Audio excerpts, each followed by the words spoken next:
What if the cure for your chronic pain, your fatigue, your inflammation was sitting in a dusty page of scripture the whole time? Medieval healers, monks, abbesses, and village herbalists didn't have pharmacies. They had gardens, they had prayer, and they had food that we have almost completely forgotten. These weren't just meals. These were medicines, rooted in the Bible itself, carried through centuries by men and women who believed that God had placed healing in the earth from the very beginning. Today we are going back, way back, to 15 foods that medieval people used to heal disease, stop infection, and restore strength, sometimes almost instantly. Foods mentioned in Scripture, foods that science is only now beginning to understand. Stay until number 1, because that one changed everything for the medieval world. And it might change everything for you too. Let's begin. Food 1, raw honey, Scripture. Root, Proverbs 16:24. Pleasant words are as a honeycomb, sweet to the soul and health to the bones. The Promised Land itself was described as flowing with milk and honey. In the great monasteries of 12th century Europe, raw honey was the first medicine a monk reached for. They called it liquid gold, not for its color, but for what it did. Hildegard of Bingen, the medieval abbess and healer whose writings survived for 900 years, prescribed honey for wounds that would not close, for lungs rattling in winter, and for fevers sweeping through entire villages. They pressed it directly into infected wounds. They dissolved it in warm water and drank it as a tonic, and the wounds healed. The fevers broke. Raw honey is naturally antibacterial. It releases small amounts of hydrogen peroxide and draws moisture out of bacteria. Modern medicine now uses medical-grade Manuka honey in hospitals for wounds resistant to antibiotics. The medieval monks were doing this 900 years ago. But honey was just the beginning. The next food comes straight from the Old Testament, used to stop infections in a single night. Food 2, garlic, Scripture. Root, Numbers 11:5. The Israelites in the wilderness remembered the garlic they ate freely in Egypt, lamenting its absence. Garlic was so valued in the ancient world it was found inside the tomb of Tutankhamun. Medieval healers called garlic theriac of the poor, the antidote of common people.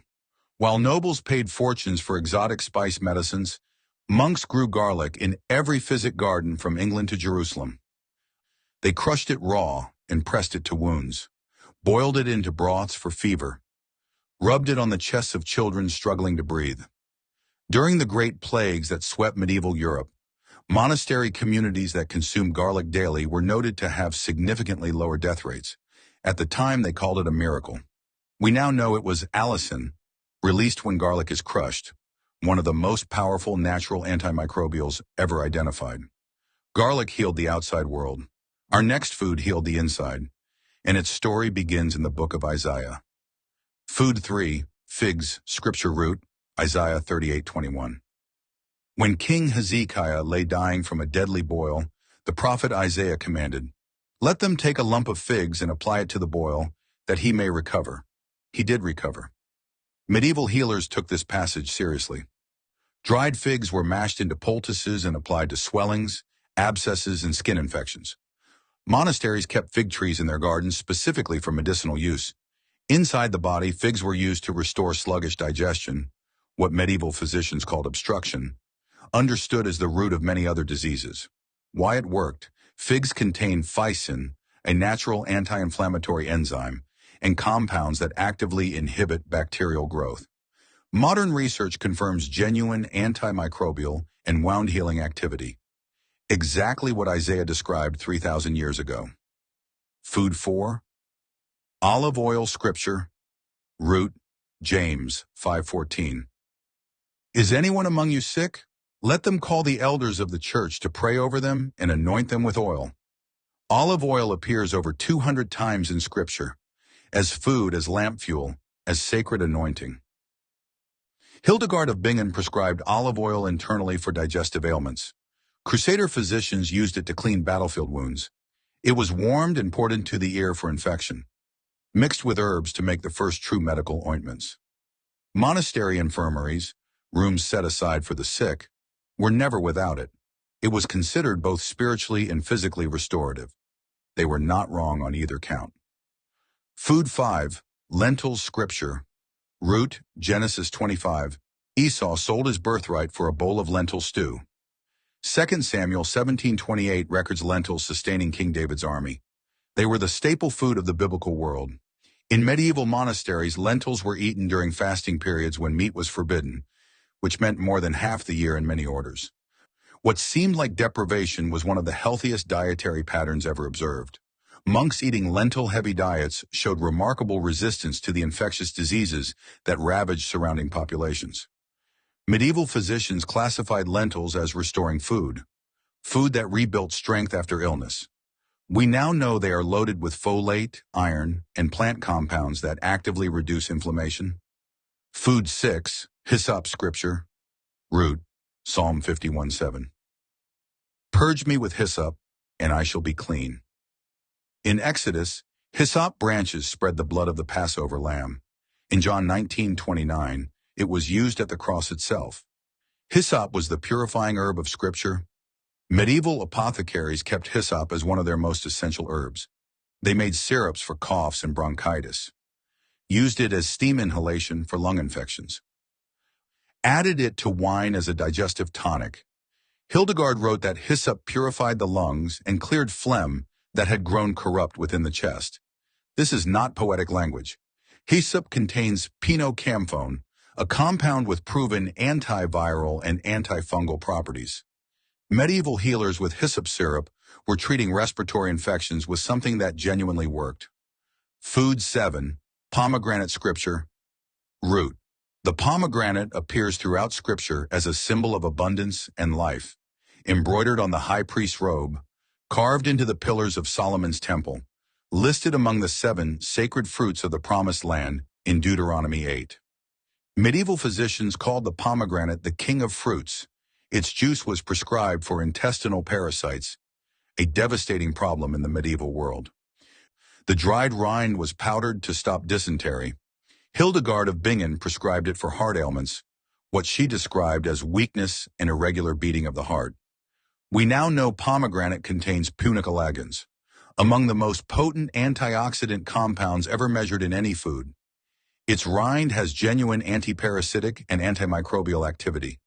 Medieval healers reached for pomegranate because it worked. It still does. Food 8, black seed. Ancient root. Black seed appears in ancient traditions as the seed of blessing, and was found in the tomb of Tutankhamun. Islamic tradition records that the Prophet Muhammad described it as healing for every disease except death. Medieval Islamic physicians, who led the world in medicine, carried this knowledge into European practice through translations that shaped every medieval medical school. Through the great 12th century translation movement, when Arabic medical texts were turned into Latin and spread across European universities, black seed entered the medieval medicine chest, pressed into oil for headaches and respiratory infections, mixed into bread and eaten daily as a preventive, applied to skin for fungal infections. Thimaquinone, black seed's active compound, has been studied in over 1,000 scientific papers. Anti-inflammatory, antioxidant, antifungal, and immune modulating. The ancients knew, medieval physicians knew. We are just catching up. Food 9, bitter herbs, scripture root, Exodus 12:8. The Passover meal commanded by God included bitter herbs alongside the lamb and unleavened bread. These were not arbitrary. They were medicinal foods encoded into sacred ritual. Medieval use. Monastery gardens grew bitter herbs as deliberately as food crops. Wormwood, rue, dandelion, and chicory, intensely bitter, were prescribed for sluggish liver, corrupt digestion, and obstruction of the bile. These are real conditions: bile flow problems, liver congestion, digestive enzyme insufficiency. Bitter herbs trigger the release of digestive enzymes, stimulate bile production, and activate the vagus nerve, the body's master digestive and immune controller. Medieval monks ate bitter herbs before meals as a matter of both faith and medicine. Food 10, fermented wine vinegar. Scripture root, John 19:29. At the cross, Jesus was offered pascha, sour wine vinegar mixed with water. This was the drink of Roman soldiers and common people across the ancient world. Number 63 references vinegar from wine as a powerful substance. Pascha was adapted by medieval healers into oxymel, vinegar mixed with honey, the most versatile medicine of the medieval world. Used to bring down fevers, used as a gargle for throat infections, used to preserve medicinal herbs, used to clean wounds in the absence of anything better. Medieval field surgeons carried it into battle. Fermented vinegar is naturally antimicrobial. Its acetic acid disrupts bacterial cell membranes. Mixed with honey, oxymel was a genuinely effective infection fighter, appearing in virtually every medieval medical text from Hildegard to the Great School of Salerno. Food 11, spelt Ezekiel 4:9. God commanded the prophet to make bread from wheat, barley, beans, lentils, millet, and spelt, a recipe now sold in health food stores as Ezekiel bread. Spelt was one of the earliest cultivated grains of the ancient Near East. Hildegard of Bingen was spelt's greatest champion. She wrote of it with prophetic fervor.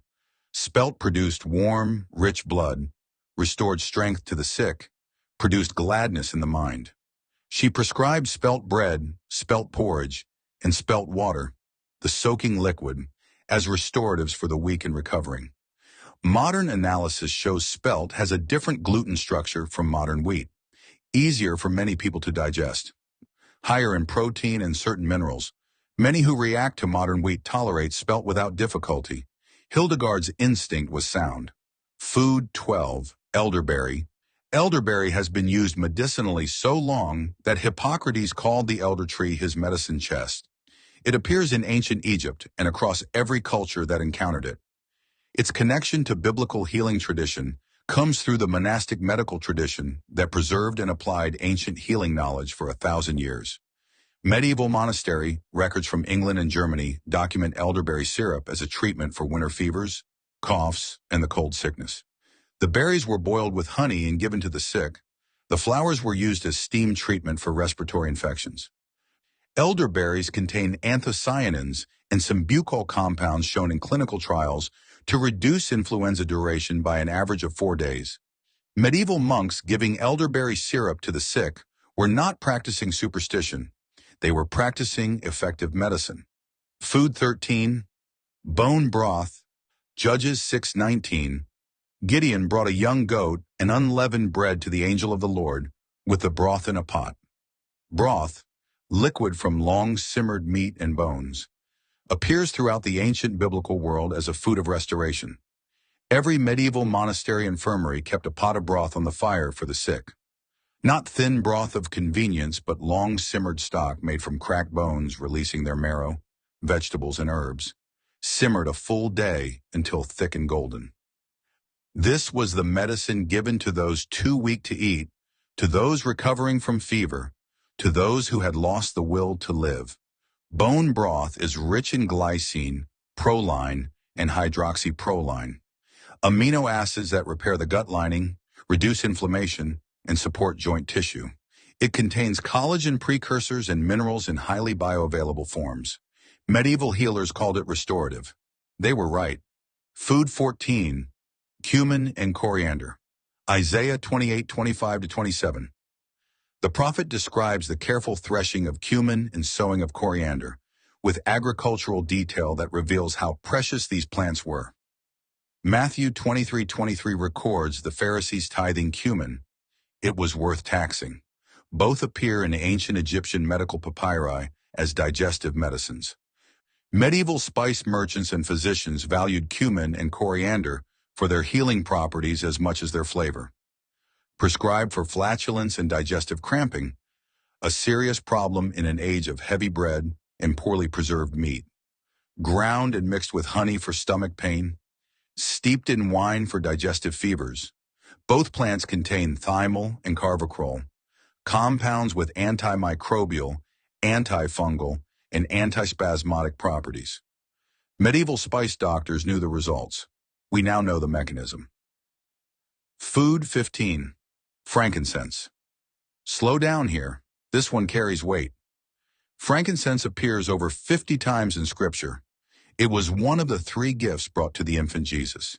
It was burned on the altar of God in the tabernacle. Leviticus 2:1 commands it as an offering. It was among the most precious and sacred substances in the biblical world. Medieval physicians used frankincense, the dried resin of the boswellia tree, far beyond the altar. Ground into powder and mixed with fat, it was applied to arthritic and swollen joints, dissolved in oil, and taken internally for digestive disorders, burned as therapeutic smoke for lung diseases. It appears in the texts of the School of Salerno, in Hildegard's writings, and in Arabic medical tradition that shaped all medieval European medicine. Frankincense contains boswellic acids, now being actively studied in oncology, arthritis research, and neurology.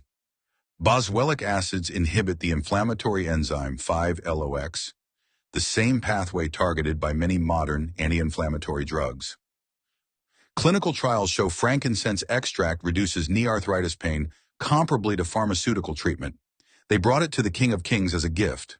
Medieval healers used it to restore the broken. We are only now understanding why it worked. 15 foods, 15 remedies buried in the pages of Scripture and carried by medieval monks, healers, and ordinary believers across 1,000 years of history. Raw honey pressed into wounds that would not close. Garlic that stopped infections before they spread. Figs applied to a dying king until he recovered. Hyssop syrup breathed in by children with rattling chests. Frankincense, the sacred gift, reducing the very inflammation that destroys our joints. None of this is coincidence. Medieval healers believed, and I believe, that God placed the medicine in the earth before he placed the sickness in the world. That healing was the original design. That what we have abandoned in our rush toward the modern, the pharmaceutical, the synthetic, was waiting for us all along, in a garden, in a text, in a tradition older than any institution on earth. These are not replacements for medical care. They are reminders. Reminders that wisdom is ancient, that the earth is generous, that the people who came before us, who kneeled in monastery gardens and read their Bibles by candlelight and healed their neighbors with what they grew, knew things we have been too proud to remember. If this stirred something in you, share it with someone who needs it. Leave a comment telling me which of these 15 foods surprised you most. And if you want to go deeper into the foods of Scripture and the healing wisdom of the medieval world, I have more waiting for you. God put the medicine in the garden. Go find it